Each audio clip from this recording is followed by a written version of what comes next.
जय, रामचंद्र जी महाराज की जय, शंकर भगवान की जय, हनुमान महाराज की जय, बड़े देव महाराज की जय, सत्य सनातन धर्म की जय। नमः पार्वती पते हर हर महादेव। अनंत कोटि ब्रह्मांड नायक अकारण करुणा वाले भक्तवत्सल धर्म भगवान श्री बांके बिहारी लाल जी की विशेष कृपा, आद्य शक्ति जगत जननी मां महाकाली का आशीर्वाद, बड़े देव बाबा की विशेष कृपा से आपके ग्राम धामखेड़ा दमोह में श्रीमद् भागवत महापुराण की पूरी पावन कथा प्रारंभ हुई और आज द्वितीय दिवस की कथा प्रारंभ होने जा रही है। हमारे परम प्रिय यजमान हटा विधानसभा के लाडले विधायक श्री पुरुषोत्तम लाल पंतवाई जी, श्रीमती रामकली पंतवाई जी यहाँ विराजमान होकर के भागवत भगवान की कथा सुन रहे हैं और आज द्वितीय दिवस की कथा प्रारंभ होने जा रही है। आइए इसके पहले की कथा हम लोग प्रारंभ करें, चंचल मन और वाणी को पवित्र किया जाए, 2 मिनट भगवान का नाम ले लें और उसके बाद कथा में प्रवेश करेंगे। कथा प्रारंभ करने से पहले मेरी विशेष प्रार्थना है, कथा पंडाल का एक नियम होता है कि कथा पंडाल में पहले पुरुष बाद में महिलाएं और बच्चे होना चाहिए, इसलिए ये जो बच्चे सामने बैठे हैं इनको बहुत पीछे कर दीजिए ताकि इनके शोरगुल की आवाज जो है मंच तक ना आए, है ना। इनको वहां एकदम पीछे बिठाने की व्यवस्था करेंगे व्यवस्थापक जी, और हम लोग भगवान की कथा में प्रवेश करेंगे। 2 मिनट भगवान का नाम, उसके बाद कथा में प्रवेश। बोले वृंदावन बिहारी लाल की श्री राधे गोपाल, श्री राधे गोपाल, भज मन श्री राधे गोपाल, भज मन श्री राधे गोपाल, भज मन श्री राधे गोपाल, भज मन श्री राधे।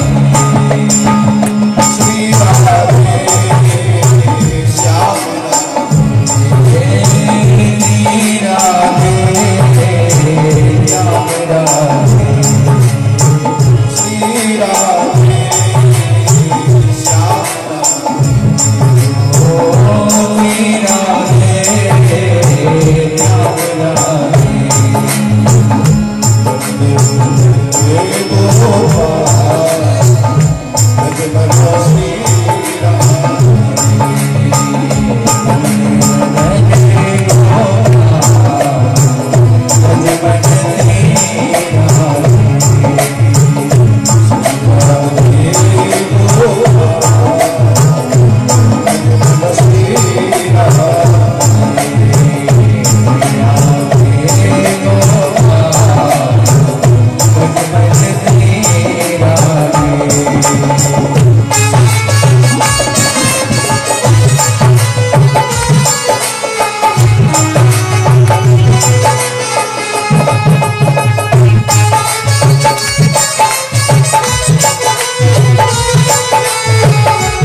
श्री राधे गोपाल भजे भजे राधे श्री राधे गोपाल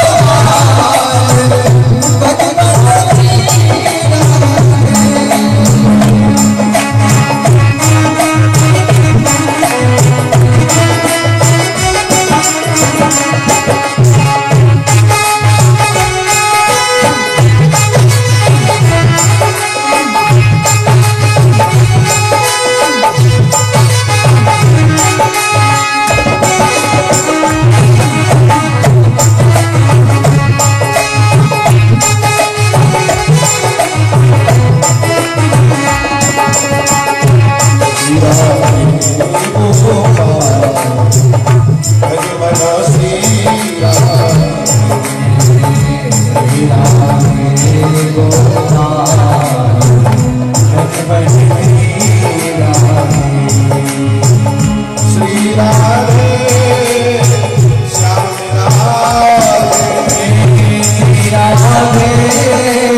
सारे जग को छाड़ के आयो तेरे द्वार। हे वृषभानु की लाडली मेरी ओर निगाह। अपने मन को ले चलिए नैमिषारण्य के पुनीत पावन तीर्थ में, जहां सूत और सौनक का संवाद प्रारंभ हो चुका है। कल की कथा में हम रात में श्रवण किया। देवऋषि नारद ने ज्ञान वैराग्य और भक्ति को भागवत की कथा सुनाई। श्रीधाम वृंदावन। अब दूसरा प्रश्न ये उठता है कि महाराज, प्रेत योनि को प्राप्त हुआ व्यक्ति क्या भागवत सुन सकता है? प्रेत योनि का अर्थ ही है अधोगति। जिसकी अधोगति हो गई, क्या वो भागवत की कथा सुन सकता है? तब सूत जी महाराज ने वर्णन किया कि हे सौनक, ये प्रेत कोई मामूली प्रेत नहीं था। इसका नाम था धुंधकारी। इसने बचपन से ही पाप किया, शराब का पान किया, वेश्यावृत्ति की, बुरे निंदित कर्म किए। देखो, ब्राह्मण जो होता है जाति से होता है व्यक्ति ब्राह्मण, ठीक। लेकिन वही ब्राह्मण जब जनेऊ संस्कार उसका हो जाता है तो वो ब्राह्मण हो जाता है द्विज, ठीक। मतलब आप एक ब्राह्मण माता पिता के संसर्ग से जिसका जन्म हो वो ब्राह्मण। पिता ब्राह्मण, मां ब्राह्मण, तो बेटा ब्राह्मण। लेकिन ब्राह्मण होने के बाद भी जिसके यज्ञोपवीत संस्कार नहीं हुआ, जनेऊ संस्कार नहीं हुआ, वो ब्राह्मण केवल ब्राह्मण है, इसके अलावा कुछ नहीं। 8 वर्ष की उम्र में ब्राह्मण का जनेऊ संस्कार हो जाना चाहिए। जनेऊ जब तक नहीं होता तब तक व्यक्ति विद्याध्ययन करने का अधिकारी भी नहीं होता। ब्राह्मण तभी विद्याध्ययन करने का अधिकारी होता है जब उसका जनेऊ संस्कार हो जाए। 8 वर्ष में जनेऊ संस्कार करो, गायत्री मंत्र का जाप कराओ, तब जाकर के आप वेद पढ़ने के अधिकारी होंगे। उसे कहते हैं द्विज। इसके बाद महाराज जी अब आप बैठ जाओ, कथा भी पहले होता है ऐसा, सो ठीक है, बाद में करा देंगे। बैठ जजमानों कथा सुना।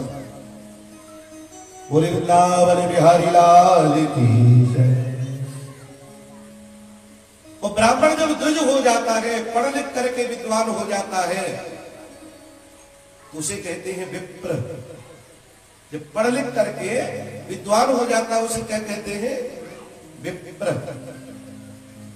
वो कथा करने का अधिकार विप्र को है, ब्राह्मण को नहीं। विप्र यानी पढ़ा लिखा ब्राह्मण, जो पढ़ लिख करके आया हो, जिसने वेद पढ़े हो, जिसने शास्त्र पढ़े हो, जिसने पुराणों का अध्ययन किया हो, विप्र। तो धुंधकारी केवल ब्राह्मण था, ना उसका जनेऊ संस्कार हुआ, ना उसको गायत्री मंत्र का जाप मिला, ना उसने किया। ब्राह्मणों के सारे संस्कार उसमें नहीं थे, एक भी संस्कार उसके भीतर ब्राह्मणों का नहीं था। और ब्राह्मण जब जाति से पतित होता है, सूत जी महाराज कहते हैं, तो वो प्रेत योनि में ही जाएगा, इसके अलावा और कोई उपाय नहीं।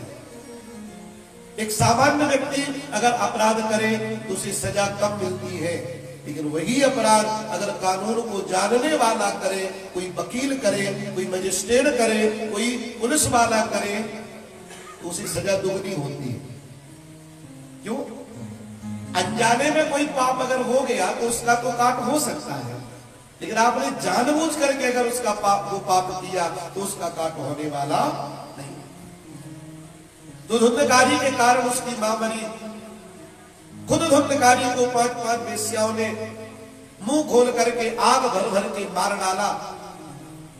जब वो प्रेत योनि को प्राप्त हुआ तो धुंधकारी के जो भाई थे गोकर्ण जी महाराज, गोकर्ण जी महाराज 3 महीने छोटे थे धुंधकारी से, क्योंकि गोकर्ण जी का जन्म गाय के गर्भ से हुआ था। तो जब गोकर्ण जी को पता चला कि मेरा भाई धुंधकारी प्रेत योनि में पहुंच चुका है, तो गोकर्ण जी महाराज ने श्रीमद् भागवत महापुराण की कथा सुना के उस प्रेत का उद्धार किया। तो सूत जी कहते हैं कि श्रीमद् भागवती वार्ता प्रेत पीड़ा विनाशिनी। भागवत महापुराण की कथा प्रेत की भी पीड़ा को नष्ट करने की क्षमता रखती है। सौनक जी कहते हैं, गुरुदेव एक बात बताइए, वो राजा कौन था जिसने भागवत की कथा सुनी? तब सूत जी कहते हैं, सौनक, वो राजा थे महाराज परीक्षित। महाराज पूरा वर्णन कीजिए। तब सूत जी महाराज ने बताया कि हे सौनक, धरती के ऊपर महाभारत का एक बहुत बड़ा युद्ध हुआ। कौरव और पांडव दोनों ने मिलकर के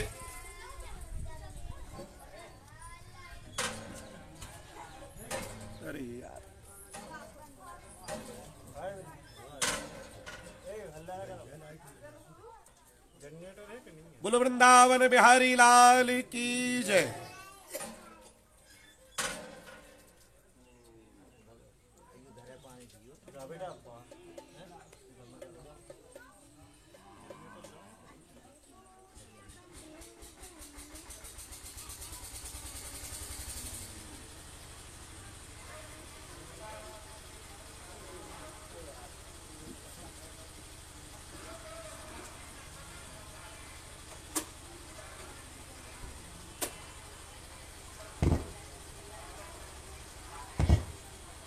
श्री राधे।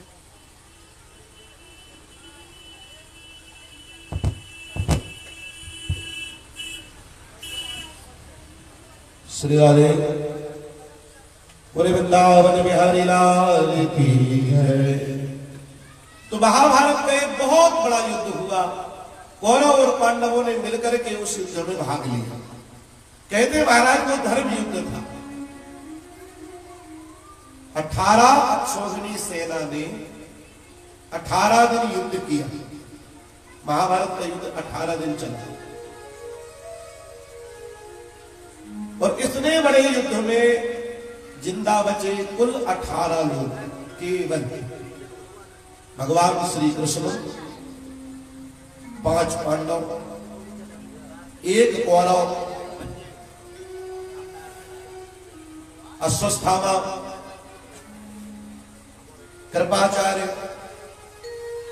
कृतवर्मा, सात्यकी, ऐसे 18 लोग मात्र जिंदा बचे।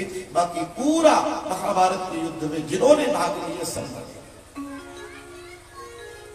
सूत जी महाराज कहते हैं अपने मित्र का बदला लेने के लिए अश्वत्थामा ने ब्रह्मास्त्र का संधान किया और वो ब्रह्मास्त्र जाकर के उत्तरा के गर्भ में प्रवेश कर गया। हे राजन, उत्तरा के गर्भ में जैसी आग लगी तो उत्तरा ने भगवान श्री कृष्ण को याद किया, क्योंकि दुनिया में अब कोई हमारा नहीं है और कोई नहीं बचा सकता। ना कोई वैद बचाएगा, ना राजा बचाएंगे, ना मंत्री बचाएगा। कौन बचाएगा? बोले भगवान। हृदय से याद किया है ये प्यारे प्रभु। नंद गोप कुमारायो देवकी नंदनाय चो प्रणत क्लेश नाशायो गोविंदाय नमो नमः। जैसे ही नंद गोप कुमारायो देवकी नंदनाय चो प्रणत क्लेश नाशायो गोविंदाय नमो नमः का जाप किया। श्रीमद् भागवत महापुराण के इस श्लोक को वरदान है। शरीर में किसी भी प्रकार का दर्द हो रहा हो, आंख बंद करके भगवान कृष्ण का ध्यान करो और इस मंत्र का जाप करो मानसिक। नंद गोप कुमारायो देवकी नंदनाय चो प्रणत क्लेश नाशायो गोविंदाय नमो नमः। भगवान ने एक अंगूठे के बराबर रूप बनाया और गर्भ में प्रवेश कर गए। ब्रह्मास्त्र ने गर्भ में आग लगा दी थी चारों तरफ।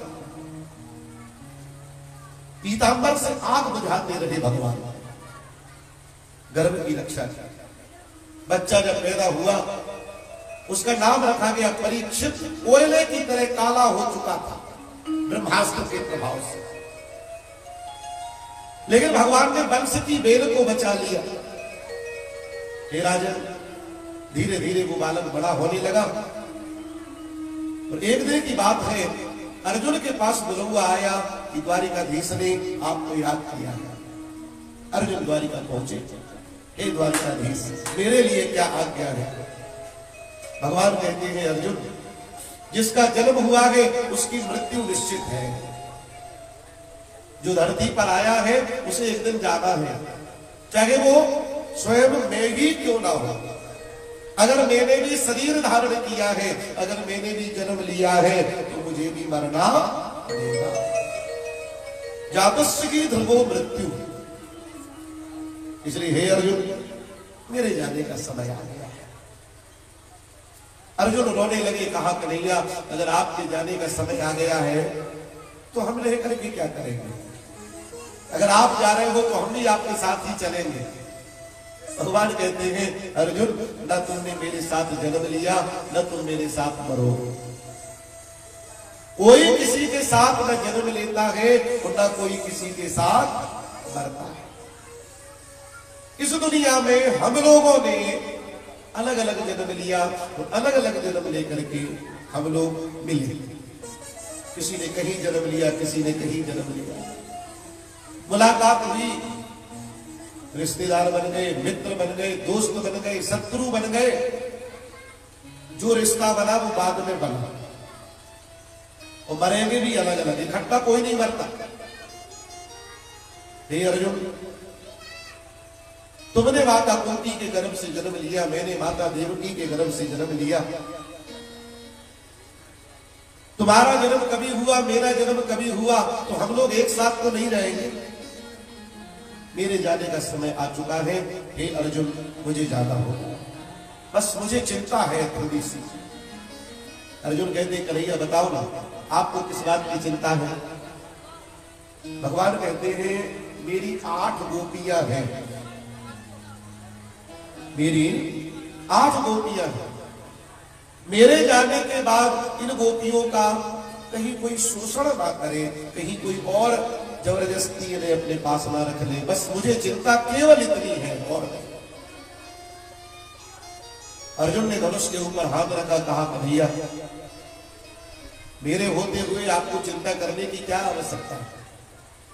भगवान कहते बस मैं यही सुनना चाहता था, अर्जुन तुम मेरी गोपियों को ले जाओ तो सुरक्षा में रखना, बस मुझे और कुछ नहीं चाहिए। अर्जुन ने गोपियों को लिया, रथ के ऊपर बिठाला, भगवान को प्रणाम किया और जैसे ही आगे बढ़े, जैसे ही द्वारिकाधीश के महलों से बाहर आए, सूर्य जी महाराज कहते हैं भगवान ने योग माया को बुलाया। योग माया, हाँ प्रभु देखो जरा जाओ, अर्जुन का मान भंग कर दो, अर्जुन का अभिमान भंग कर दो, जाओ उसे डंडे मार मार के गोपियों को लूट लो। योग माया कहती प्रभु किसको? अर्जुन को? अरे आप मुझे मरने भेज रहे हो? अर्जुन महाभारत विजेता, जिसके धनुष से निकला हुआ बाण 80 कोस की दूरी तक लगता है, आप उसे मारने की बात कर रहे हो, वो भी डंडे से। भगवान मुस्कुरा करके कहते देवी इस दुनिया में इंसान की यही तो मूर्खता है, उसे लगता है कि ये काम मैंने किया, ये मैं कर रहा हूं, ये मैं कर सकता हूं, जबकि करने वाला भी भगवान है और कराने वाला भी भगवान है। क्या अर्जुन ने महाभारत को जीता? लोग कहते हैं अर्जुन ने महाभारत को जीता, तो क्या अर्जुन ने महाभारत को जीता? नहीं, महाभारत को जीतने वाले तो स्वयं भगवान कृष्ण हैं। अर्जुन क्या महाभारत जीते हैं? हमें भी इसी प्रकार का अभिमान हो जाता है कि ये काम मैं कर रहा हूं, ये मैंने किया, ये धन मैंने कमाया, ये बल मैंने कमाया, ये दौलत मेरी, ये मान मेरा, ये सम्मान मेरा। जबकि संत कहते हैं न तुमने किसी को जन्म दिया और न तुमने किसी को मारा, न तुम किसी को मार सकते हो। मारने वाला भी भगवान और बचाने वाला भी भगवान, मारने वाला भी भगवान और बचाने वाला भी भगवान। तो सावधान, जीवन में कभी अभिमान मत करना कि ये काम मैंने किया, नहीं।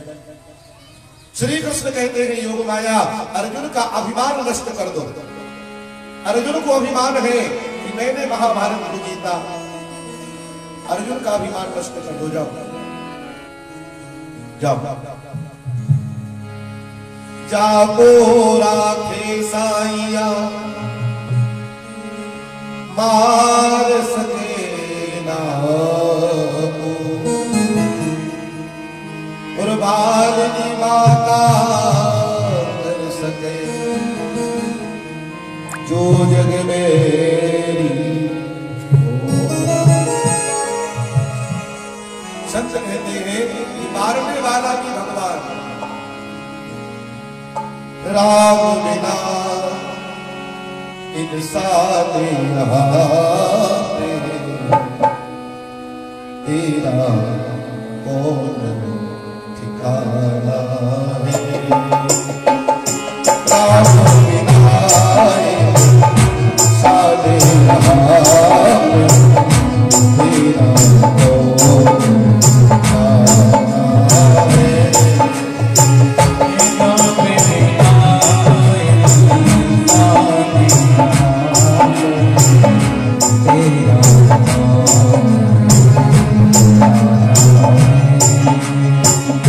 राम बिना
यहाँ पे तेरा ठिकाना है, तेरा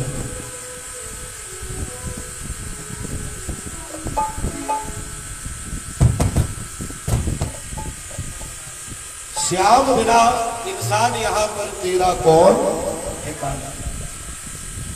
तूने जिसको जन्म दिया और जिसको तूने पाला है, तू उसके हाथों का खिलौना और वो तो खिलाने वाला। रामचरितमानस में भी बाबा तुलसी ने वर्णन किया कि उमा दारू जो सिद्ध की लाई सबई बचावत राम हुसैन। वो भगवान पूरी दुनिया को नचा रहे हैं। हम और आप अगर ये घमंड करें कि ये काम मैंने किया, ये मैं कर सकता हूं, तो गलत। ये उनके ऊपर है, ये उनके ऊपर है। वो किसी हंसा दे, किसी रुला दे, किसी जन्म दे दे, किसी मार दे। मारने वाला भी भगवान और बचाने वाला भी भगवान। कन्हैया ने जब चाहा कि अर्जुन जीत जाए तो अर्जुन जीत गए, और आज भगवान चाह रहे हैं कि अर्जुन हारे। आज भगवान की इच्छा है कि अर्जुन हार जाए, तो आज अर्जुन हारे जीवित से। भीलों का रूप बना करके योग माया प्रकट हो गई। अर्जुन द्वारिकाधीश के महलों के बाहर निकले, सामने दो काले काले आदमी खड़े हो गए डंडे में। हे अर्जुन रुको। अर्जुन ने देखा ये काले काले भीड़ कहां से आ गए। तत्काल अर्जुन का हाथ धनुष पर चला गया। देखो जिसे जिसकी दम होती है ना, आपत्ति काल में हाथ वही जाता है। अर्जुन को धनुष पर दम है। जैसे ही देखा सामने लोग खड़े, काल हाथ धनुष के ऊपर चला गया। क्या बात है? भील कहते हैं अर्जुन, या तो ये गोपियां हमें दे दो और या हमसे युद्ध करो। अर्जुन कहता है या तो ये गोपियां तुम्हें दे दो या तुमसे युद्ध करो। बोले हाँ। अरे मूर्खो, क्यों अपने प्राण गंवाना चाहते हो? अरे मूर्खो, क्यों अपने प्राण गंवाना चाहते हो?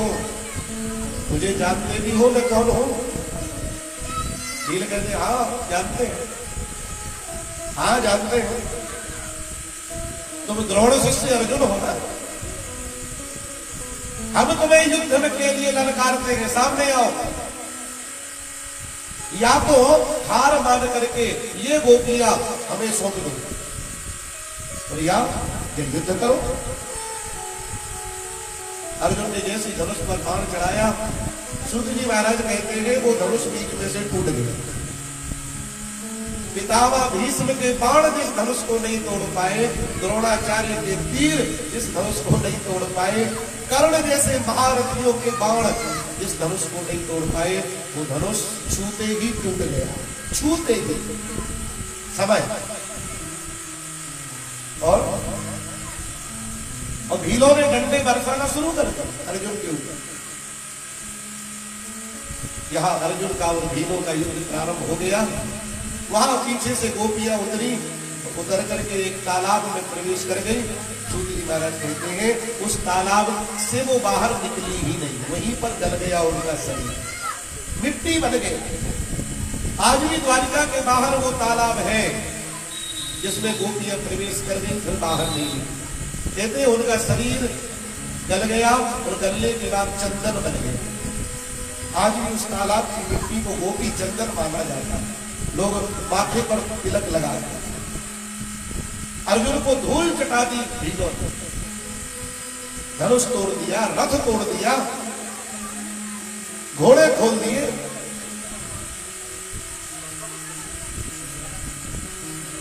सूत जी महाराज कहते हैं 16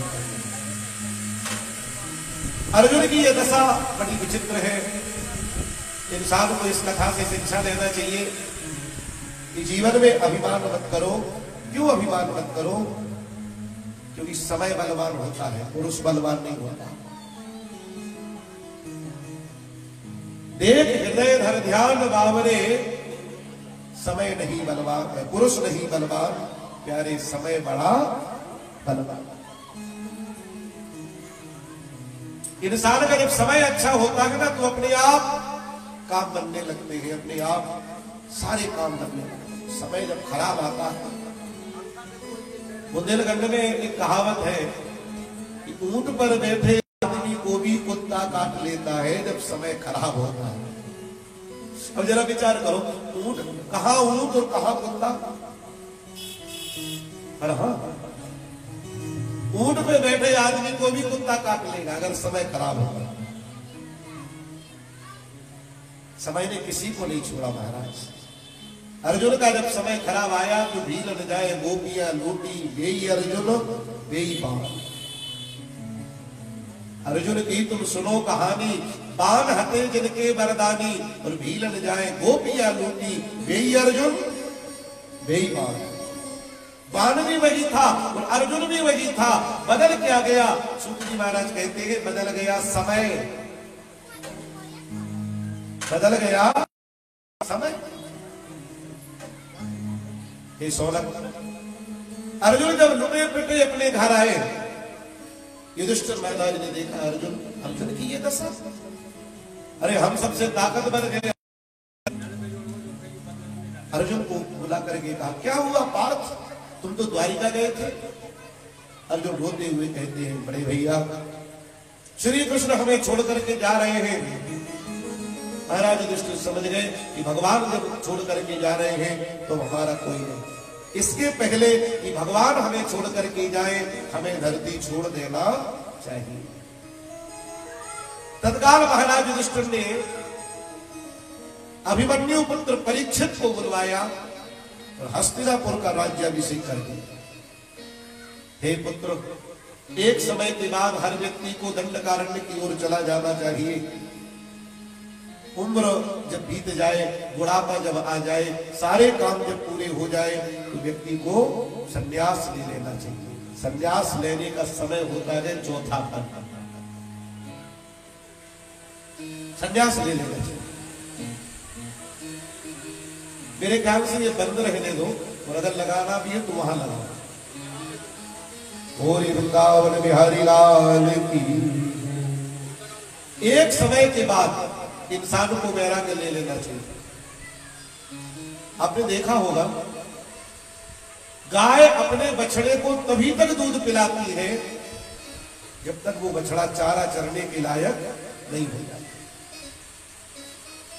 और जिस दिन वो बछड़ा चारा चरने के लायक हो जाता है, वही गाय जो अपने बछड़े को देख के थनों में दूध उतार लेती थी, वही गाय बछड़े को लात मार देती थी। ये तो सबने देखा होगा। इसका अर्थ क्या है? इसका अर्थ है कि उस गाय ने अपने बछड़े से मोह खत्म कर लिया। हमें और आपको भी एक समय के बाद संसार से मोह खत्म कर लेना चाहिए।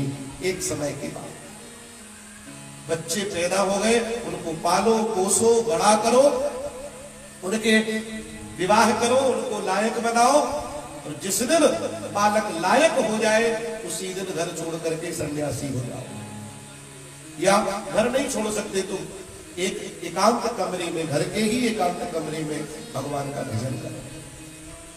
हाँ, लेकिन निर्ममो निरहंकारो, अब आप अपने मन से वैरागी हो जाए। पूत कपूत तो का धन संचय, और पूत सपूत तो का धन संचय। लोग कहते हैं महाराज क्या बताएं, हम तो कल बाबा हो जाए, लेकिन हमें तो चिंता इस बात की है, लड़का बड़ा बेकार है, हम मर जाएंगे पूरी जमीन बेच देगा। तो मैं कहता हूं जब तुम मर जाओगे तब तो बेच ही देगा ना, तुम कब तक रखाओगे बताओ भाई, आप कब तक रखाओगे? तुम्हें एक बात बताओ, जिस दिन मर जाओगे उस दिन बेच देगा। तो ये सब फालतू बात है। मन संसार से उसी समय तक लगाना चाहिए जिस समय तक संसार के काम आती है। फिर तो दुनिया में कभी किसी के काम पूरे नहीं होते, कभी नहीं, कभी होते ही नहीं। अब ये हो जाए फिर मर जाए तो कोई गम नहीं, अब ये और हो जाए फिर मर जाए तो कोई गम नहीं, अब ये और हो जाए फिर मर जाए तो कोई गम नहीं। ऐसा करते करते मर जाते हैं, काम पूरे कभी होते ही नहीं, काम कभी पूरे नहीं होते। तो जितनी जल्दी बन सके इंसान को अपनी इच्छाओं को मार देना चाहिए। इच्छाओं के गुलाम मत बनो, इच्छाओं को गुलाम बनाओ। पुरुष वही है, मनुष्य वही है जो अपनी इच्छाओं को जीत चुका है, अन्यथा तो पशुओं जैसी जिंदगी सब जी रहे हैं। शुद्ध दारा और लक्ष्मी तो पापी के भी हो। शुद्ध यानी लड़का, दारा यानी पत्नी, लक्ष्मी माने धन, ये तो पापियों को भी होता है, ये तो पापियों के घर भी होता है। तुम्हारे घर है तो कौन सी बड़ी बात, कौन सा ज्यादा तुम्हें मिल गया। इसलिए संत कहते हैं कि शुद्ध दारा लक्ष्मी पापी के भी हो, संत दरस हरि कथा तुलसी दुर्लभ सुख धारा और लक्ष्मी तो पापी के भी हो, संत नरस और हरि कथा दुर्लभ हुए। तो विद्वान वही है जो समय का उपयोग करे। कहते हैं कि दूत, सूत और पूत, इन तीनों का विश्लेषण करते हैं। शास्त्र सुचिंतित पुनि पुनि देखिए, है ना। वो विद्या भी एक दिन आपका साथ छोड़ देगी जो आप उस विद्या को देखना बंद कर दोगे।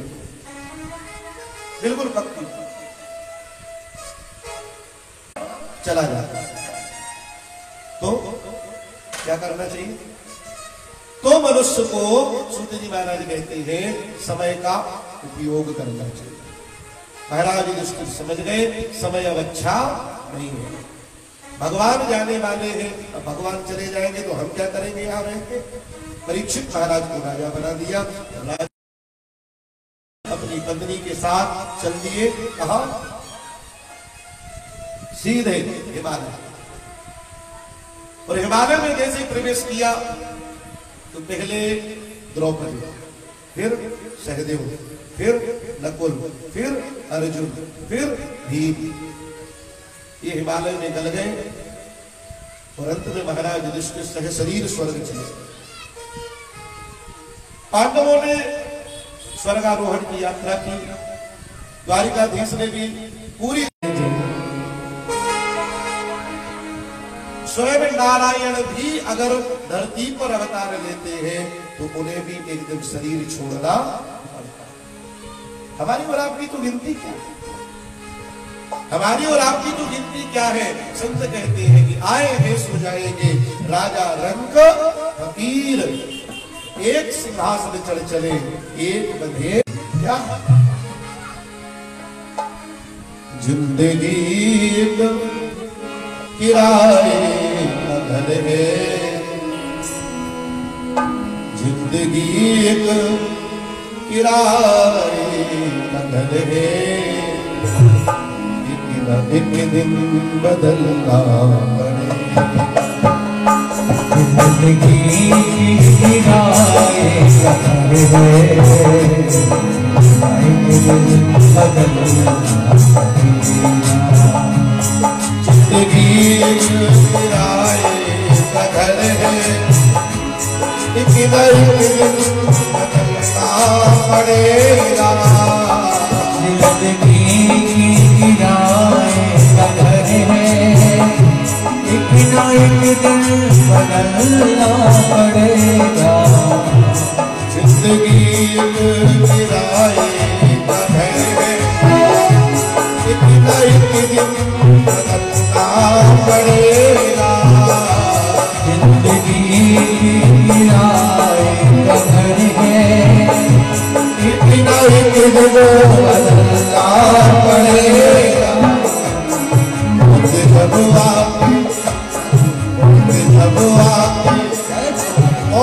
जब आके आवाज से बाहर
इसका होना तो एक दिन यही है, इसका होना तो एक दिन यही है, ओ इसका होना तो एक दिन यही है, इसका होना तो एक दिन यही है।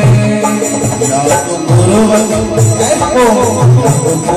बनेगी या चिताओं में जलता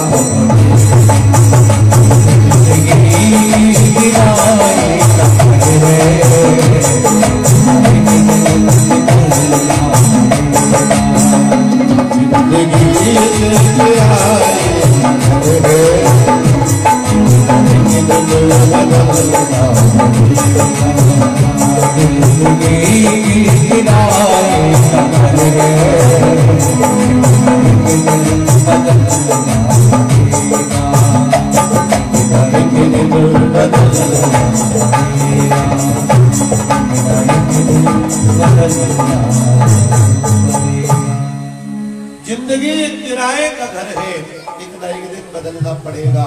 मौत जब आखिरी आवाज देगी तो घर से बाहर निकलना पड़ेगा। ढेर मिट्टी का हर आदमी है, इसका होना एक दिन यही है, या तो कुर्बत बनेगी जमीन में या चिताओं में जलना पड़ेगा। इसके अलावा इस शरीर का और कोई उपयोग नहीं।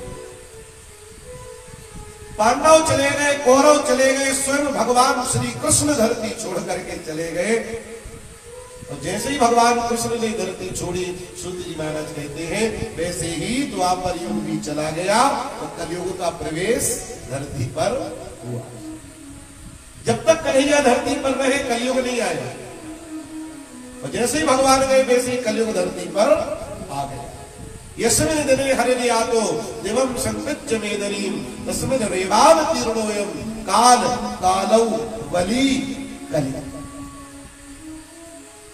30 वर्ष कलयुग पर्वतों में पठारों में भागता छिपता परीक्षित महाराज के डर से। इतना प्रभावी राजा थे महाराज परीक्षित, जिनकी रक्षा स्वयं गर्भ में भगवान ने की हो, उनके भीतर तो प्रभाव आएगा नहीं आएगा, विचार कर। एक दिन घोड़ा लेकर के आगे बढ़े जिन जंगल में आखेट के लिए। रास्ते में क्या देखा, एक बैल जिसके 3 पांव टूट चुके, एक गाय जो बूढ़ी हो चुकी है, बेचारी से चलते भी नहीं बनता, जैसे तैसे घिसक के आगे बढ़ रही। वो बैल एक पांव से खड़ा होने की कोशिश कर रहा है, लेकिन एक काला आदमी मुकुट पहन करके खड़ा है, तो बार बार दोनों को डंडे से मार रहा। मार खा करके वो गाय मलमूत्र का त्याग कर देती है, इतनी तेज मार मार रहा। वो बैल घसीटता हुआ आगे जा रहा है। परीक्षित महाराज समझ गए ये पुण्य आत्मा तो नहीं हो सकता, ये कोई पापी है। जिसके राज्य में गाय दुखी हो वो राजा नरक का अधिकारी, जिसके राज्य में ब्राह्मण दुखी हो वो ब्राह्मण नरक का अधिकारी, ते नृप अवश्य नरक अधिकारी। परीक्षित महाराज ने उठाया धनुष, बाण चढ़ाया और आवाज लगाई, हे मूर्ख कौन है तू, वही खड़ा है। जैसे उसने देखा दौड़ लगा दी, वहां रुका ही नहीं, भाग लिया। रे बाप रे परीक्षित, आगे आगे आगे आगे वो भाग रहा, महाराज परीक्षित पीछे पीछे। तो जब उसे लगा कि हम अब नहीं भाग पाएंगे, तो उसने क्या किया, तत्काल मुंह में तिनका दबाया, तो परीक्षित महाराज के चरणों में साष्टांग हो गया। त्राहिमाम भक्त वत्सलो, हे महाराज मुझे बचाओ। और शास्त्र कहता है कि शरण में आए हुए का मरण तो होता नहीं। फिर भी परीक्षित महाराज ने उठाया और पूछा, कौन है तू, कौन है तू? प्रेत है, पिशाच, राक्षस है, दानव है, दैत्य है, कौन है तू? कोई भी अच्छा आदमी ये कर्म नहीं करेगा जो तू कर रहा है, कौन है तू बता। वो दोनों हाथ जोड़ करके कहता, महाराज युगो यम दारुणः कली, महाराज मेरा नाम है युग। क्या? कलयुग? हाँ हाँ भाई, कलयुग। ये क्या कर रहा था? गाय बैल को मार रहा था। कलयुग कहता महाराज मेरा तो काम ही है ये, जहां मैं रहूंगा वहां गाय सुखी नहीं रहेगी, जहां मैं रहूंगा वहां बैल सुखी नहीं रहेगा। बैल वाले धर्म, गाय वाले धरती, न धरती सुखी रहेगी न धर्म सुखी रहेगा। महाराज मेरा तो ये स्वभाव है। करेले को आप गुड़ में मिलाकर भी खाना, फिर भी वो अपना कड़वापन छोड़ेगा नहीं, याद रखना। मनुष्य अपना स्वभाव बदल सकता है, लेकिन पानी अपना स्वभाव नहीं बदल सकता। कितना भी आप पानी को गर्म कर दीजिए, अंत में वो अपने आप ठंडा हो जाएगा, क्योंकि ठंडा होना पानी का गुण है और वो अपना गुण नहीं छोड़ेगा। कितना ही प्रेम से आप सांप को पालिए, लेकिन जिस दिन उसे मौका मिलेगा फन मार देगा, क्योंकि वो उसका गुण है, वो छोड़ेगा नहीं, वो छोड़ेगा नहीं। सुअर को आप रोज दूध रोटी खिलाओ, लेकिन जिस दिन छूटेगा उस दिन मलमूत्र ही खाएगा, क्योंकि वो उसका स्वभाव है, वो उसका गुण है, वो नहीं बदलेगा। कलयुग कहता महाराज ये मेरा गुण है, जहां मैं रहूंगा वहां ये सब होगा। परीक्षित महाराज कहते हैं इसी वक्त मैं तुझे आदेश देता हूं, मेरे राज्य को छोड़ करके चला जा। कलयुग कहता महाराज मैं जा तो नहीं सकता, क्योंकि स्वयं भगवान ने मुझे बनाया है, तो स्वयं भगवान ने मुझे बुलाया है। अच्छा हाँ महाराज मैं अपने आप पैदा नहीं हुआ। सतयुग, त्रेता, द्वापर, कलयुग, ये चारों युगों को भगवान ने बनाया है, मैं अपने आप बन के नहीं आया। ठीक है ना? तो महाराज मैं अपने मन से तो नहीं जा सकता। परीक्षित महाराज कहते हैं तुम मेरा राज्य छोड़ के चला जाए। हाँ महाराज इतना हो सकता है, इतना हो सकता है कि मैं आपके राज्य में नहीं आऊंगा, लेकिन महाराज कहीं ना कहीं तो मैं रहूंगा, नष्ट नहीं हूं। और मैं एक बात बताऊं, दुनिया में कोई भी चीज कभी भी नष्ट नहीं होती, कभी नहीं। हाँ स्थान परिवर्तन हो सकता है। आपने सत्य छोड़ दिया तो सत्य नष्ट नहीं होगा, किसी और के पास चला जाएगा, कोई और सत्यवादी हो जाएगा, लेकिन सत्य नष्ट नहीं होगा। आपने पाप छोड़ दिया, पाप नष्ट नहीं होगा, कहीं और चला जाएगा, कोई और करने लगेगा, लेकिन पाप नष्ट नहीं होगा, पुण्य नष्ट नहीं होगा, दिन नष्ट नहीं होगा, रात नष्ट नहीं होगा, उजेला नष्ट नहीं होगा, अंधेरा नष्ट नहीं होगा। जड़ चेतन गुण दोषमय विश्व कीन करतार। भगवान ने जड़ बनाया, चेतन बनाया, गुण बनाया और दोष भी भगवान ने ही बनाया। विधि प्रपंच गुण अवगुण सागर। महाराज मैं आपके राज्य में नहीं रहूंगा, पर धरती पर कहीं ना कहीं तो रहूंगा। परीक्षित महाराज समझ गए कि बात तो ये सही बोल रहा है, बात तो ये सही बोल रहा है, इसे अभी मर्यादा में बांध देना ठीक है, स्वतंत्र मत सोचो। परीक्षित महाराज कहते रुको रुको, एक बात बताओ, क्या तुम में भी कोई गुण है? कोई तुम्हारे भीतर कितने अवगुण है? वो कितने गुण है बताओ जरा। तुम्हारे भीतर भी तो कोई ना कोई गुण होगा, ऐसा तो कोई है ही नहीं जिसके भीतर गुण ना हो, और दुनिया में ऐसा भी कोई नहीं जिसके भीतर अवगुण ना हो। तुम्हारे भीतर कौन सा गुण है? कलयुग कहता महाराज मेरे भीतर 2 गुण है, बाकी अवगुण ही अवगुण है, पर 2 है। कौन कौन से? ध्यान से सुनिए, कलयुग के भीतर भी गुण है, ऐसा नहीं है। कलयुग के भीतर भी कौन कौन से गुण है? कलयुग कहता महाराज पहला गुण यत फलम नास्ति तपसा ना योगे